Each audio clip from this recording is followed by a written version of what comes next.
Mi madre siempre me llamó estorbo dándole todo a mi hermana.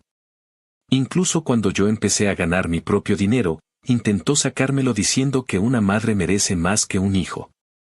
Le respondí que justamente por ser madre merecía algo de mí, todo el desprecio que me enseñó.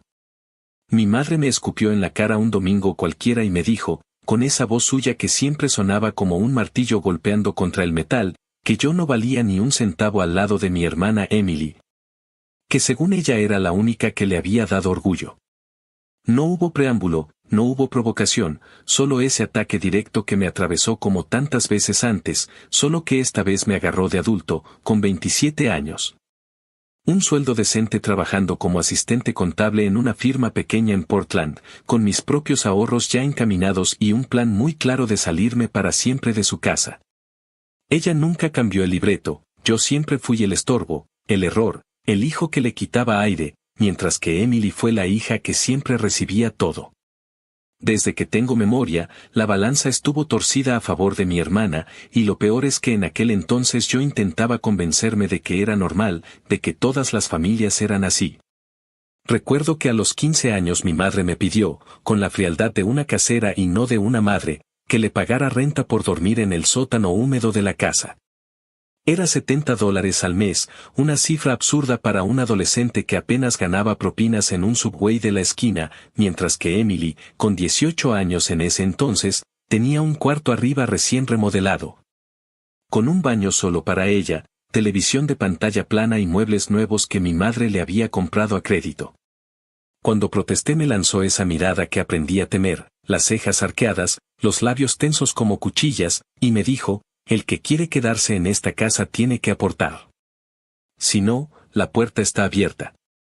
A los 15 años, escuchar de tu madre que puedes irte a la calle si no cumples sus condiciones te marca de una manera que no se borra con el tiempo. La dinámica nunca cambió. Cada logro mío era minimizado, cada intento de levantar cabeza era motivo de burla. Cuando conseguí mi primer trabajo estable en la oficina contable, con un salario que apenas alcanzaba para cubrir renta y comida, ella lo convirtió en otra excusa para aplastarme. Un día, mientras Emily paseaba con sus amigas por Hawthorne Boulevard en su nuevo auto usado que mamá le había ayudado a financiar. Yo me senté en la cocina con mi madre para contarle que al fin iba a poder empezar a ahorrar para mi propio departamento. Ni siquiera me dejó terminar. ¿Ahorrar para ti? Eso es egoísmo. Si tienes dinero, primero está tu familia. Y yo soy tu familia. Un hijo bueno entiende que su dinero es de la familia. Y yo soy la familia. Lo dijo con esa calma venenosa que usaba cuando quería hacerme sentir pequeño. La rabia me ardió en la garganta, pero en lugar de explotar le respondí con una frialdad que ni yo sabía que tenía, justamente por ser madre mereces lo mismo que me enseñaste todos estos años, todo mi desprecio. No recuerdo si lo dije en voz alta o si lo escupí entre dientes, lo que sí recuerdo es cómo me temblaban las manos mientras apretaba el borde de la mesa de la cocina y cómo sus ojos se abrieron por primera vez en años. Sorprendidos de que yo le contestara sin bajar la cabeza. Esa frase me persiguió todo el día en la oficina. Los números en la pantalla se me mezclaban porque la adrenalina no bajaba. Sabía que había cruzado una línea de la que no había regreso, y en el fondo sentí alivio. Por primera vez me había permitido llamarla por lo que era, una madre que me había enseñado a despreciarla. Esa noche, cuando me acosté en el sofá cama del sótano, con el sonido de las tuberías goteando encima de mi cabeza, me prometí que jamás volvería a darle un centavo.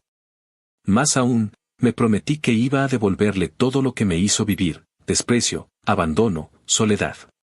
La infancia con ella fue un desfile constante de humillaciones. Me acuerdo de una Navidad en la que yo tendría unos 10 años. Había hecho una lista con 3 cosas simples, un balón de básquet, una sudadera de los Trail Blazers y un set de lápices de colores.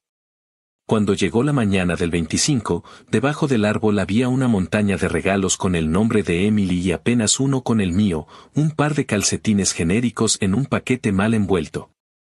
Mientras Emily abría una cámara digital que había pedido, mi madre me miró y me dijo, agradece lo que tienes. No seas malagradecido. Yo asentí en silencio, con el corazón hundido, mientras fingía que los calcetines me encantaban.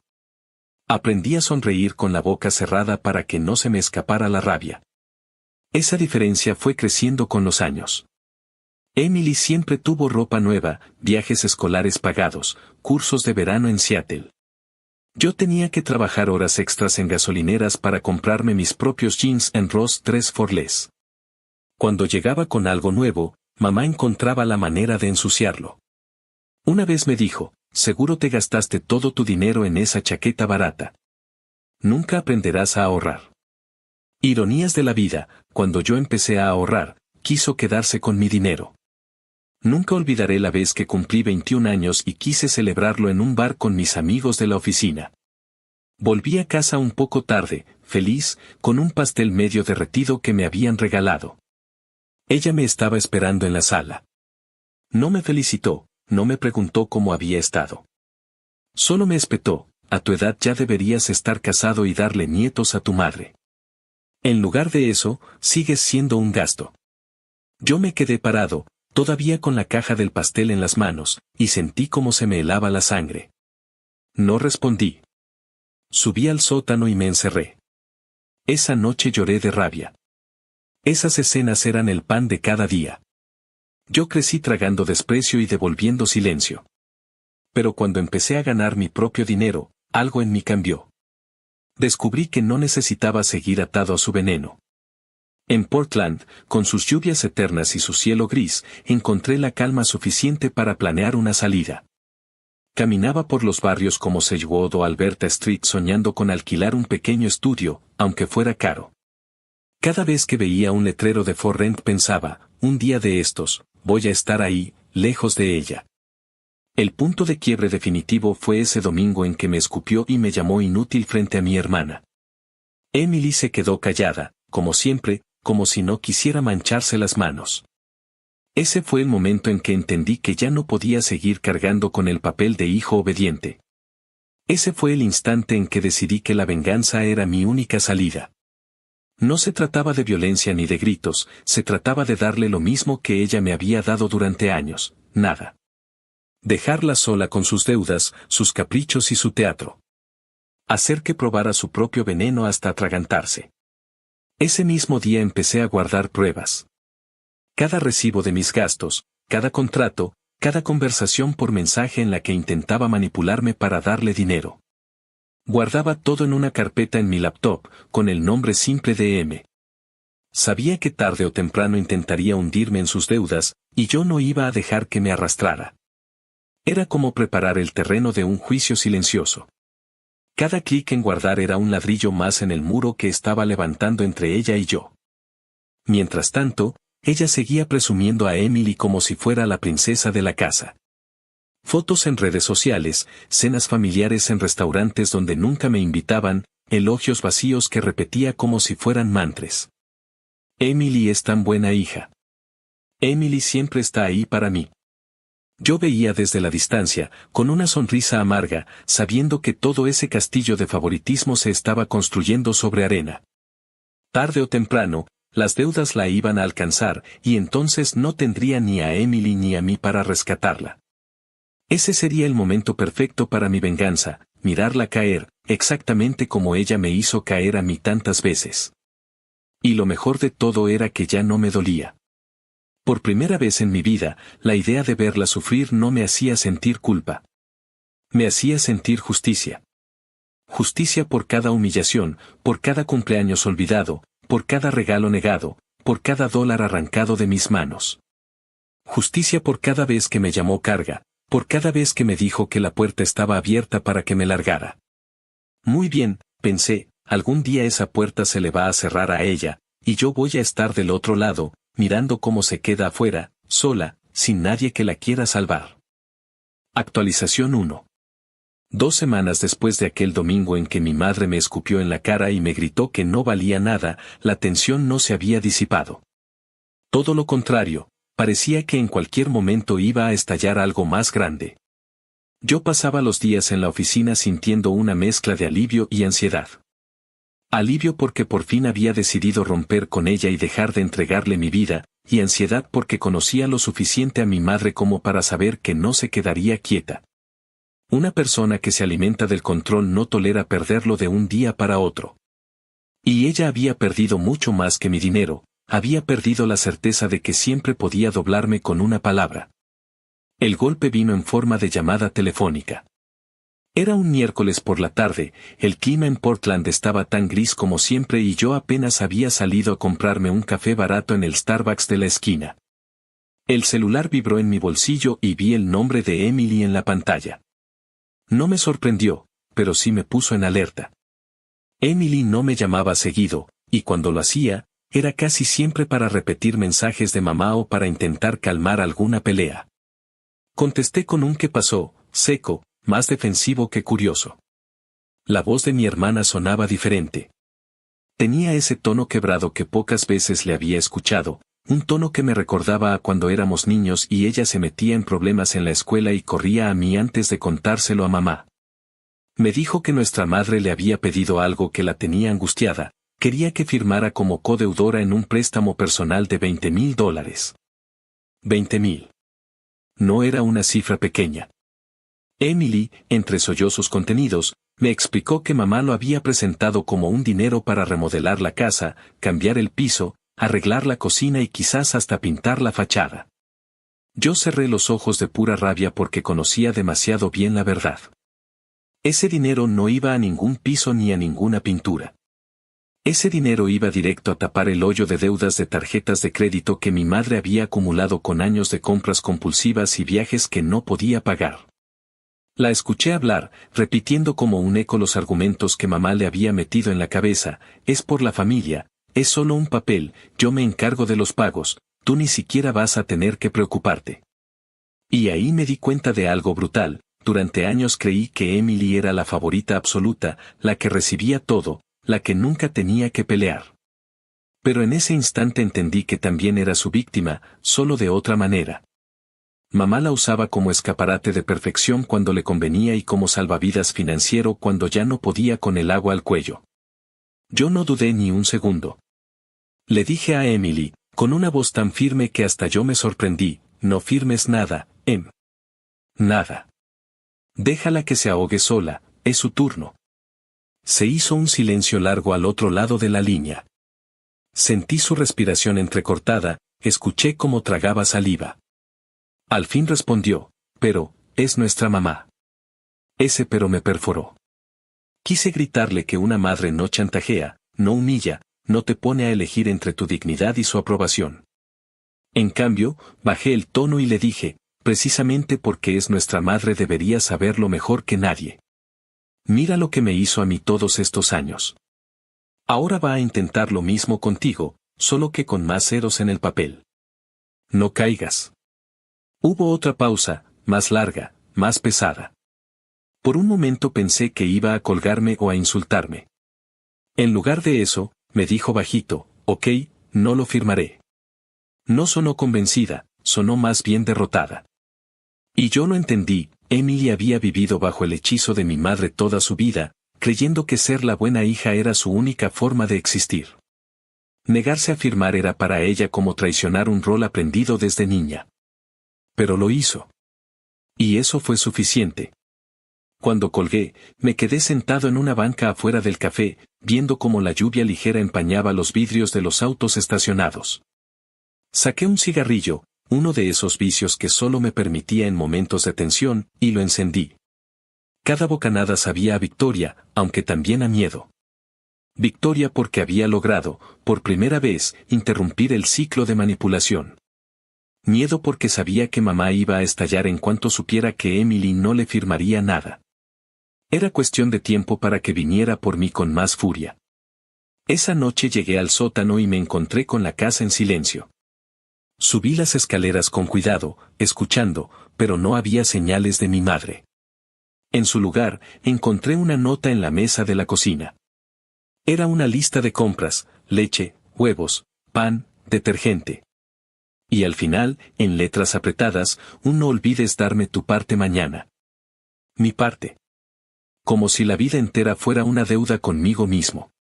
Arrugué el papel y lo tiré al basurero.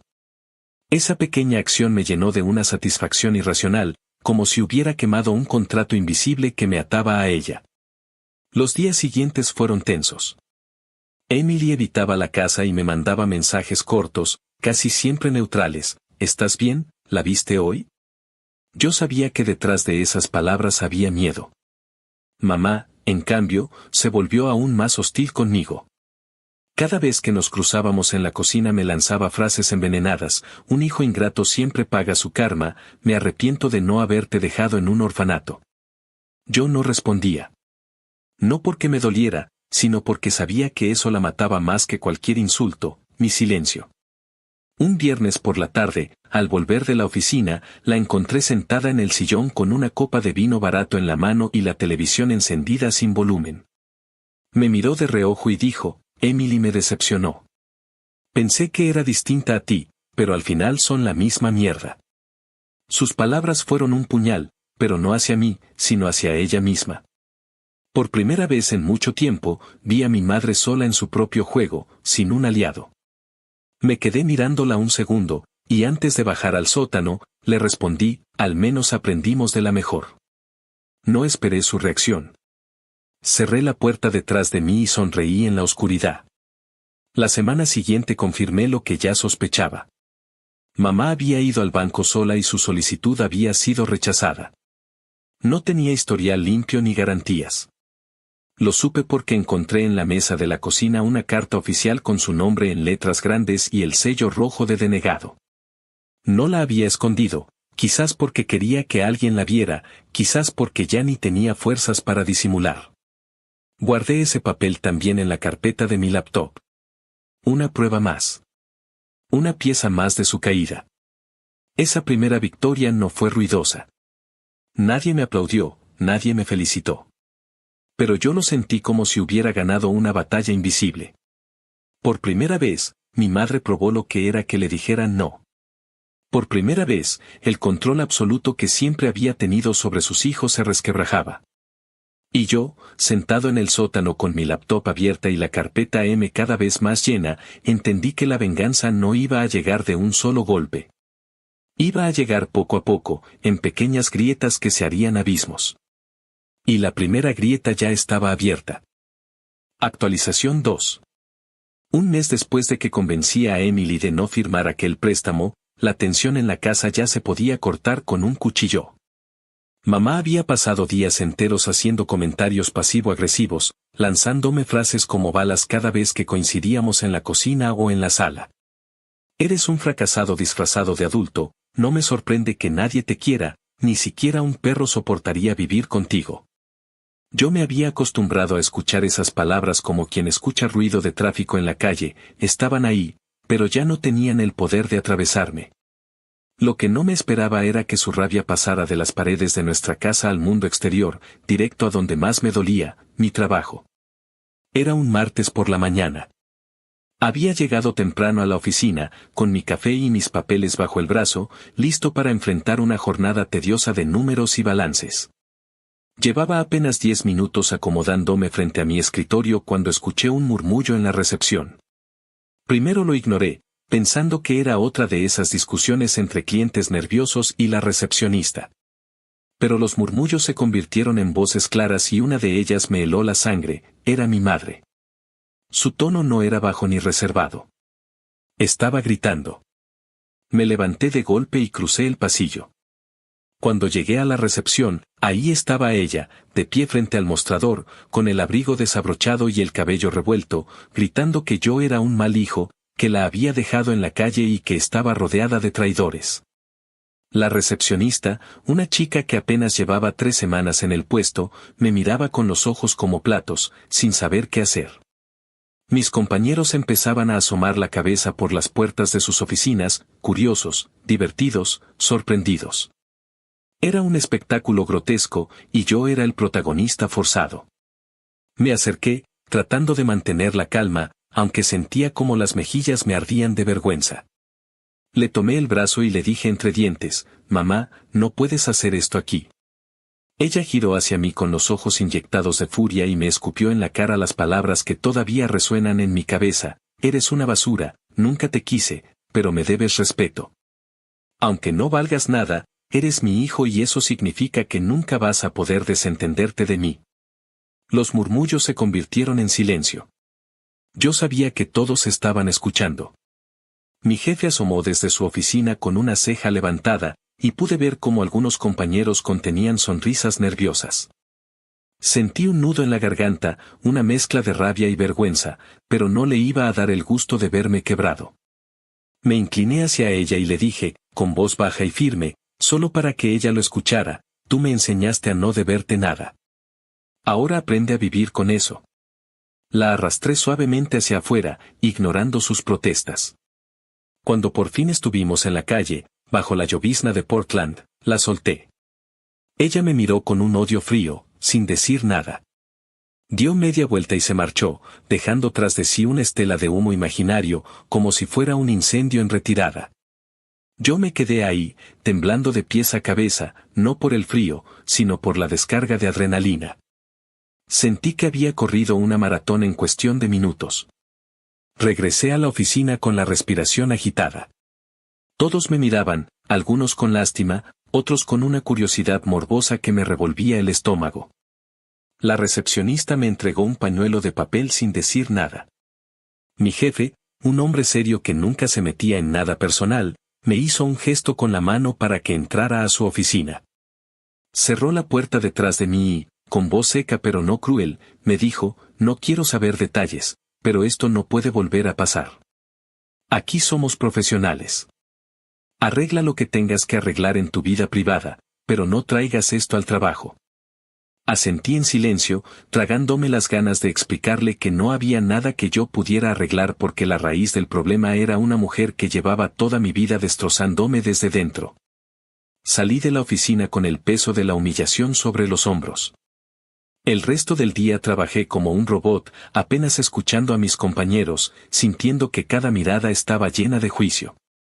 Esa noche, de regreso en el sótano, me tumbé en el sofá cama y me quedé mirando el techo durante horas. La escena se repetía en mi cabeza una y otra vez: los gritos de mi madre, las miradas de mis compañeros, la frase "nunca te quise" retumbando como un eco eterno. Sentía que me estaba ahogando en mi propia rabia.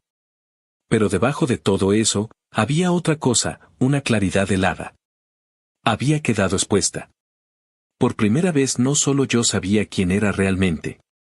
Mis compañeros, mi jefe, hasta una recepcionista recién contratada, todos habían visto a la verdadera mujer detrás de la máscara. Ese pensamiento me dio fuerzas. Era como si hubiera recibido un recordatorio brutal de por qué estaba haciendo todo esto. Mi venganza no iba a ser solo negarle dinero, iba a ser dejarla sola en su propio caos, obligarla a enfrentarse a la verdad que llevaba décadas escondiendo bajo un disfraz de madre sacrificada. La vergüenza que me hizo sentir en esa oficina iba a regresar a ella multiplicada, tarde o temprano. Los días siguientes fueron extraños. Mi madre evitó hablarme directamente, como si nada hubiera pasado. Emily, en cambio, me mandó un mensaje corto: escuché lo de la oficina, ¿estás bien? No le pregunté cómo se había enterado, supuse que mamá ya había corrido a contar su versión. Solo respondí: estoy bien. No te preocupes. Pero dentro de mí ardía un fuego que no se apagaba. Lo curioso es que, en medio de todo el caos, empecé a sentir algo nuevo, la certeza de que ya no tenía miedo. Sí, me había humillado frente a mis compañeros, pero también había demostrado que no me podía doblegar. Yo había respondido con firmeza, sin llorar, sin suplicar. Y ella lo había notado. Vi el destello en sus ojos cuando le dije que me había enseñado a no deberle nada. Ese destello era la señal de que, por primera vez, yo tenía el control. Pasaron las semanas y la tensión se convirtió en rutina. Ella seguía lanzándome insultos, yo seguía ignorándolos. Pero la diferencia era que ahora, cada palabra suya sonaba hueca, sin filo.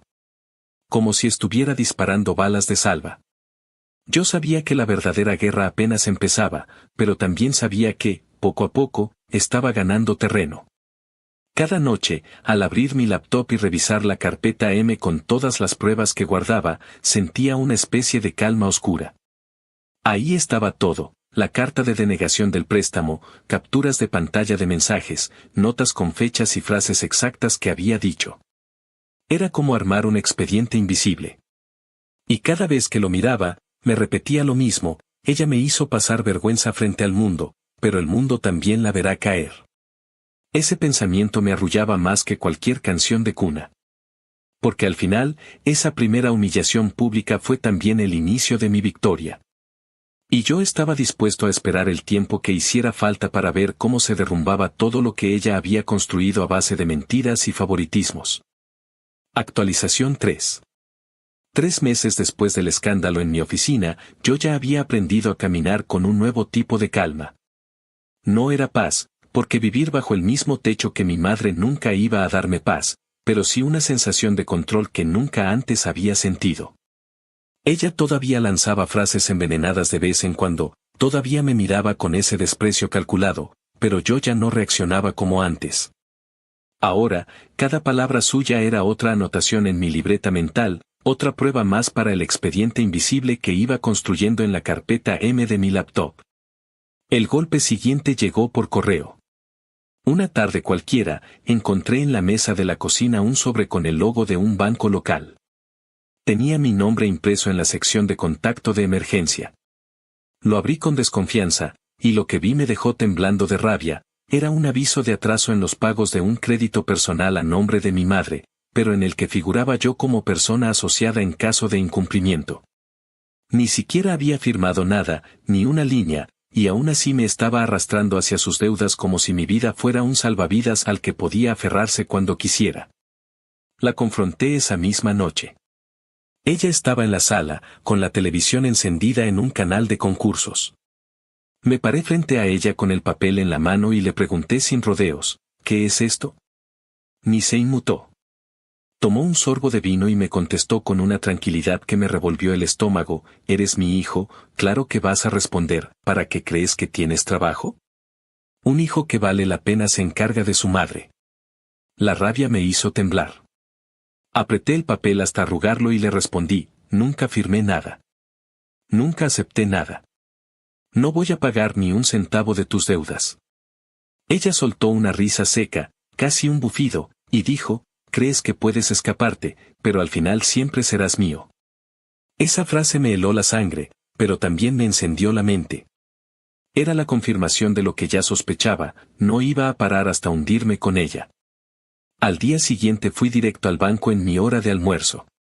Llevaba el sobre, mi identificación, mis contratos de trabajo y hasta los recibos de renta que probaban que yo manejaba mis finanzas de manera independiente. Me senté frente a un asesor, un hombre de mediana edad con corbata torcida y un cansancio en los ojos que me hacía pensar que había visto casos similares más de una vez. Le expliqué la situación y le entregué todo. Lo revisó en silencio, moviendo la cabeza de un lado a otro, y al final me dijo: hizo bien en venir. Esto huele a fraude familiar. Vamos a dejar constancia de que usted no autorizó nada, ni directa ni indirectamente. Salí del banco con una sonrisa que me sorprendió a mí mismo. Era como si me hubiera quitado una cadena de encima.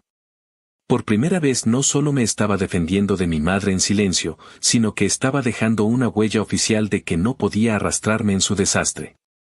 Era un paso pequeño, pero para mí significaba todo. Significaba que podía blindarme contra ella, que podía construir un muro entre su caos y mi vida. Esa noche, cuando volví al sótano, abrí la carpeta M y añadí un nuevo documento: el informe del banco con la constancia de mi negativa. Mientras lo guardaba, sentí algo parecido a la satisfacción de un cazador que coloca una trampa perfecta en el bosque, esperando pacientemente a que la presa caiga sola. No necesitaba correr, no necesitaba gritar. Solo tenía que esperar, porque tarde o temprano su propio veneno la alcanzaría. Pero esa tranquilidad no duró mucho. 2 días después, mientras trabajaba en mi computadora, escuché los pasos pesados de mi madre bajando las escaleras del sótano, algo que nunca hacía. Se paró frente a mí con los brazos cruzados y me dijo: ¿así que fuiste al banco a hablar mal de mí? Me quedé helado. No sabía cómo se había enterado, pero no me importaba. Cerré la laptop y le respondí: fui a protegerme. No me vas a arrastrar contigo. Sus ojos se encendieron de furia y gritó: eres un traidor. Ojalá nunca hubieras nacido. No me moví. La miré directo a la cara y, con voz firme, le dije, ya no me afecta lo que digas. Puedes odiarme todo lo que quieras, pero no voy a cargar con tus errores. Ella me lanzó una mirada que hubiera derretido a cualquiera, pero esta vez no a mí. Dio media vuelta y subió las escaleras sin decir nada más. El eco de sus pasos en la madera sonó como una retirada. A partir de ahí, algo cambió en nuestra dinámica. No me hablaba durante días enteros. Me ignoraba en la cocina, pasaba a mi lado como si fuera un fantasma. Y aunque pudiera sonar triste, para mí fue un alivio. El silencio de mi madre era el mejor regalo que podía darme. Cada día que pasaba sin un insulto directo era como una tregua en una guerra que llevaba toda mi vida peleando. Emily, por su parte, se mantenía al margen. Me escribía mensajes cortos, me pedía que no provocara más conflictos. Yo no le contaba todo, porque sabía que estaba atrapada en medio. Pero ella sabía lo esencial, que mamá había intentado meterme en sus deudas y que yo había logrado salir ileso. Un día, en un café en el centro, me miró con una mezcla de miedo y admiración y me dijo, no sé cómo aguantas. Yo nunca podría hablarle así. Yo sonreí con amargura y le respondí, no se trata de aguantar. Se trata de sobrevivir. Los meses avanzaban y yo empezaba a sentir que cada acción mía era un paso más hacia la venganza que había jurado. No necesitaba hacer nada dramático. Bastaba con decir que no, con negarme a salvarla, con dejar que sus propios errores se multiplicaran hasta que ya no pudiera ocultarlos. El día que vi el sobre del banco con la palabra denegado en rojo entendí que ese momento estaba más cerca de lo que ella quería aceptar. Por primera vez en mi vida, sentí que no era yo quien estaba atrapado en su red. Era ella quien estaba enredándose sola, y yo tenía el privilegio de mirar cómo se ahogaba en sus propios hilos. Y esa imagen, aunque oscura, me dio una paz que nunca había conocido. Porque al final, no necesitaba levantar un dedo para vengarme. Solo tenía que dejar que mi madre siguiera siendo exactamente quien era. Actualización 4. Medio año después de haber ido al banco a blindarme contra las trampas de mi madre, la casa se había vuelto un campo de batalla silencioso. Ella casi no me hablaba, y cuando lo hacía era para lanzarme frases cortantes que sonaban más a recordatorios de que seguía viva que a conversaciones reales. Yo ya había aprendido a caminar por la cocina sin mirarla, a comer en silencio, a encerrarme en el sótano con mi laptop y mi carpeta M como única compañía confiable. Pero lo que se avecinaba no lo esperaba, la caída de uno de sus símbolos de poder, su auto. El coche no era nuevo, ni mucho menos, pero para ella era algo más que un medio de transporte. Era un trofeo. Lo usaba para presumir frente a sus amigas, para ir de compras a centros comerciales en las afueras de Portland y dejarlo estacionado en lugares visibles como si su valor dependiera de ser visto. Era un sedán usado, de esos que sobreviven más por terquedad que por calidad, pero ella lo trataba como si fuera una extensión de su orgullo. Lo lavaba cada domingo, le ponía ambientadores caros, y cuando alguien preguntaba por él, decía con ese aire engreído, al menos yo sé darme mis lujos, no como otros. Ese otro siempre era yo. Pero los lujos cuestan. Y los pagos de un auto financiado no esperan. Poco a poco, empecé a notar las señales, cartas del banco que ella escondía en cajones, llamadas que cortaba en seco apenas contestaba, noches en las que se quedaba bebiendo vino barato con la mirada perdida. Como si hiciera cuentas imposibles en su cabeza. Yo no decía nada. Solo observaba, anotaba mentalmente, esperaba. El día llegó en una tarde fría de octubre. Estaba en el sótano trabajando en unos balances de la oficina que había traído a casa cuando escuché un ruido extraño afuera. No eran pasos ni voces, era el sonido metálico de cadenas. Subí las escaleras y abrí la puerta principal justo a tiempo para ver una grúa estacionada frente a la casa. 2 hombres con chalecos reflectantes estaban asegurando el auto de mi madre. Ella estaba en la acera, descalza, con una bata de dormir, gritando como si le estuvieran arrancando un pedazo de carne. No pueden hacerme esto, soy una buena cliente, denme otra semana. Los hombres no respondían, solo hacían su trabajo con la calma de quien está acostumbrado a escenas así. Me quedé parado en la puerta, observando. Emily llegó pocos minutos después, alertada por una llamada histérica de mamá. Se bajó de su coche y corrió hacia ella, tratando de abrazarla, de consolarla. Mamá lloraba a gritos, diciendo que la estaban humillando, que el mundo era injusto, que nadie la ayudaba. Yo crucé los brazos y me apoyé en el marco de la puerta. Cuando Emily me vio, me lanzó una mirada cargada de reproche, como si me estuviera diciendo con los ojos, haz algo. Pero yo no me moví. El auto fue subido a la grúa y se lo llevaron, dejando un espacio vacío frente a la casa que parecía un agujero en la fachada. Mamá cayó de rodillas en la acera, sollozando como si hubiera perdido a alguien. Emily se inclinó para levantarla, pero ella la empujó con violencia y gritó, todo esto es culpa de tu hermano, él me está castigando, él disfruta verme sufrir. Me miró con los ojos llenos de odio y lágrimas, y en ese instante comprendí que tenía razón en una cosa, sí, lo estaba disfrutando. Esa noche, Emily me escribió un mensaje largo, lleno de reproches. Me dijo que cómo podía quedarme de brazos cruzados mientras nuestra madre perdía lo poco que tenía, que como no sentía compasión, que ella también estaba harta de cargar con todo. Yo le respondí con una sola frase, para ella, su imagen murió hace rato. Lo del auto es solo el entierro. Ella no contestó. Durante los días siguientes, la casa se volvió más sombría que nunca. Mamá se encerraba en su cuarto, apenas salía para comer, y cuando lo hacía, me lanzaba miradas cargadas de odio puro. Ya no había insultos, ya no había gritos. Solo silencio. Y ese silencio era más pesado que cualquier palabra. Era como si finalmente hubiera entendido que no podía doblegarme, que cada intento de arrastrarme la hundía más. Yo, en cambio, dormí como nunca. Sentí una calma profunda, casi peligrosa, como si por fin hubiera probado la miel de la venganza en su forma más pura. No había tenido que mover un dedo. No había tenido que sabotearla ni hacer nada ilegal. Simplemente la había dejado sola frente a sus decisiones, y ella había perdido. Era la primera victoria grande, tangible. El auto era más que un objeto, era el símbolo de su orgullo derrumbado frente a todos. En la oficina, yo caminaba con la cabeza un poco más alta. Ya nadie mencionaba el escándalo de meses atrás.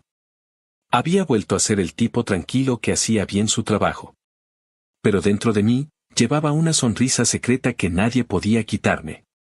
Cada vez que alguien hablaba de deudas, de autos, de pérdidas, yo pensaba en mi madre llorando en la acera, viendo cómo se llevaban su tesoro, y sentía un calor en el pecho que me recordaba que, aunque lento, el ajuste de cuentas avanzaba.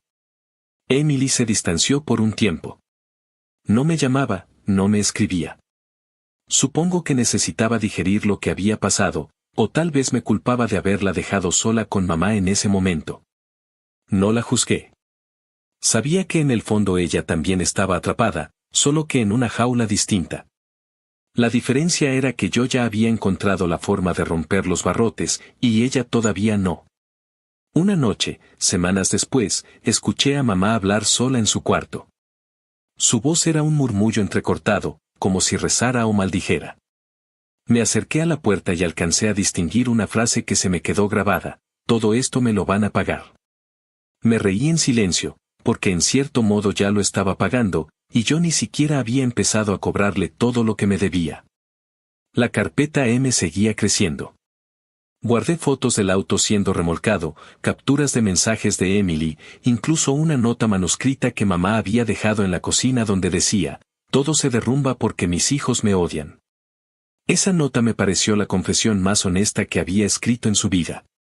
Cada nuevo archivo era un ladrillo más en el muro que me protegía y, al mismo tiempo, un espejo en el que ella iba a tener que mirarse tarde o temprano. El medio año que terminó con el auto remolcado marcó un antes y un después. Ya no era solo un juego de insultos y manipulaciones. Ahora eran pérdidas concretas, visibles, que cualquiera podía notar. La máscara de madre fuerte y orgullosa se resquebrajaba frente a todos, y yo estaba ahí para verlo. Y en el silencio del sótano, mientras la lluvia golpeaba las ventanas de Portland, me di cuenta de que la venganza no se trataba de un estallido repentino, sino de una demolición lenta, meticulosa. Y yo estaba dispuesto a esperar todo el tiempo que hiciera falta para verla caer por completo. Actualización final.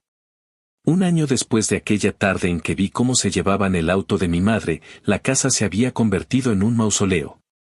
El silencio lo llenaba todo.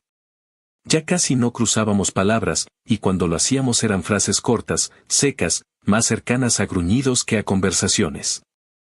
Emily venía cada vez menos, y cuando lo hacía se quedaba apenas unos minutos, como si la atmósfera misma le robara el aire.